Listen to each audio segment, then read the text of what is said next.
And Rajdhani also got equally delayed.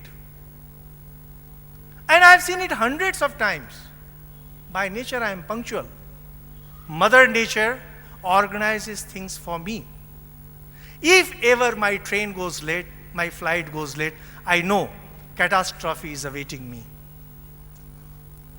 आप लोग बुरा मत मानिएगा, मैं मजाक कर रहा हूं. परसों मैं आया, मेरी फ्लाइट 20 मिनट लेट थी. I knew things are going to go wrong. 3 cars were supposed to attend me. One by IMA, one from my Ashram Ramakrishna Mission, and their friend. All the 3 cars were missing. Ultimately, I had to hire a taxi and come. And then, series of catastrophe followed. Because I know, under normal conditions, it will never be late. Because my Antaryami knows I am punctual. I am die-hard honest. Just now you saw, I have been principal of a school. I have a highly prestigious school. Never in my life I have made any compromise, although I keep on making fun and joke, etc. I have worked with 5 different governments on behalf of Ramakrishna Mission. There have been many occasions when I have been traveling without proper tickets. And I have been running after the ticket checker, कि आप कुछ पैसा रिश्वत ले लीजिए. There have been occasions when I have gone to ministries. In case you have some demand, you take it. नहीं स्वामी जी, आपसे कभी नहीं. Never in my life I have given a bribe. And I have been running after them. TT साहब आपका जो rate है आप ले लीजिए. नहीं स्वामी जी, आपको ऐसे ही हम टिकट दे देंगे. Never. Because my Antaryami knows I am honest. My Antaryami tells his Antaryami, fellow is honest, don't take money from him. His mind takes a turn. Bhai, these are not stories, these are real facts. If you want to lead, change yourself. Model yourself. And, friends, Swami Vivekananda says, power of word. You will say, people will listen. Bhagwan Buddha ne Angulimal ko kaha, you stop. Angulimal, such a great robber, killer, he stopped. Where from comes that power? Swami Vivekananda said, sisters and brothers of America, the entire audience got up and clapped. Why? Have you ever wondered where from they get this power? Alexander has become a story. Socrates is confined in philosophy books. Jesus Christ is worshipped in every house. He passed away 2000 years ago. Have you ever wondered? Is it a fraud that is being perpetuated? No, it's not.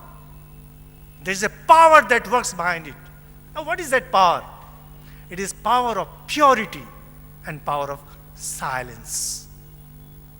You cannot lead unless you are pure. You cannot lead unless you have learned inner silence. And once you get into a silent mode, the higher truths of life, they start revealing before you. And that is when you realize this world is not the ultimate truth. Ultimate truth is, you call it God, call it Allah, call it Bhagwan, call it Satchidananda, call it consciousness. He alone exists. You are one with it. This is spirituality. If ever somebody asks you, what is spirituality? You will say that to be one with God. But is it possible for you people to give up everything and be one with God? No, just not possible. And nobody expects you to be like that. आपके सामने ऐसे table रहेंगे, बोतल रहेंगे, cold drinks रहेगा, कल cocktail dinner था, सब कुछ रहेगा. You want to enjoy a world, you also want to gain power. That is where the practical aspect of spirituality comes to your aid. We are weak people. We want to enjoy the world. We also want to gain power. Now there are 2 different ways of gaining power, as I said. One is demonic power, Asuri Shakti, where you try to build your mind, etc. Forget everything, you say, let the world die, I want to enjoy. And there is another option, where you apply spirituality at the practical level, raise yourself up, gain your power, gain your mental power, gain the power of your organs, and win. I'll just tell you a few simple things because we are running very late and I have to finish pretty quickly so that other session may continue. Now, before I tell you some practical aspects of spirituality, first I would like to caution, or it can also be seen as something positive. We people, we are monks, we have studied Vedanta, we have tried to understand it. How do we see the world? Where from has the world come? We've explained it in Vedanta as everything in this universe has certain properties, and those properties are known as tanmatras. Tanmatra, it's a Sanskrit term, which shows the intrinsic character of that object. So everything has a tanmatra about it. This microphone has a tanmatra about it. I brought a watch, it has a tanmatra about it. Interestingly, my eyes also have tanmatras about them. My ears, my body, my nose, everything has tanmatras. Now, tanmatras have a very strange property. Same kind of tanmatras tend to mix with itself. So, eyes and sight, they are same kind. Sound and ears, they are of same kind. So, every time our organs come in contact with the likes of its own, it tries to become one with it.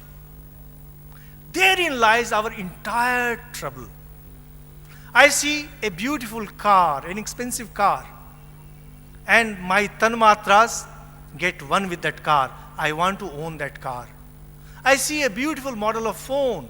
It might be expensive. I want to own it. You don't want to own it. The phone wants to own you. You don't want to own the car. You don't want to own the building. You don't want to own a chair. It is entirely the other way around. And you, who is a divine being, you completely forget your nature. You start running after it. To stop your Asurik Shakti, to stop your Asuric growth, first thing that spirituality says, don't be under the sway of tanmatras. These are objects. This microphone is an object. This watch, it's an object. I am a much more powerful thing than this. Why should I be a slave to these objects? There is no sermonizing in it.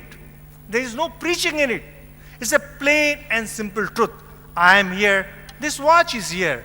It's an inert object, but it has some characteristic, some property.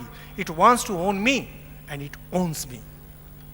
If you really want to grow in divine nature, if you want to gain that power, first thing you must know, whenever you are coming across a person, he has some tanmatras about him.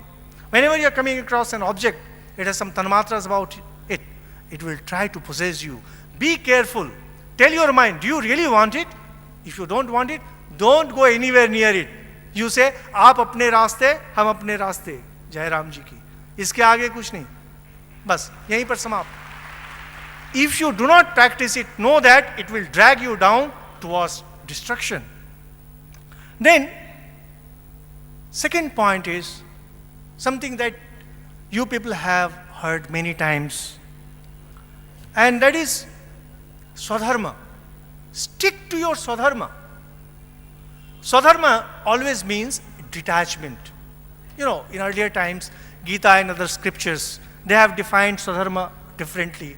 But Swami Vivekananda has very clearly said, detachment is Swadharma for this age. Unselfishness. Our scriptures nowhere say that, be poor. Our scriptures nowhere say that, be a wretched person. If you are driving a Maruti car today, it will never say that don't go for a Rolls Royce. It will say you will go for a Rolls Royce. What it says that, if you move from Maruti to Rolls Royce, don't be proud about it. And if you come down from Rolls Royce to Maruti, don't feel wretched about it. Stay detached about it. See, I use a very simple example. Attachment means becoming one with it. Detachment is slight distance. Think of a bat and ball. If you keep ball on a bat, try to throw it up, how far up will it go? 10 feet, 20 feet, 30 feet, not more than that. Give that same bat in the hands of persons like Sachin Tendulkar and Dhoni, and let the ball come from any bowler. See what happens to that ball? It flies for a 6. Why? There is a detachment between the ball and the bat. bat has space to swing. The moment bat and ball become one, the ball cannot go far off. If you really want to be successful in life, if you really want to be a great leader,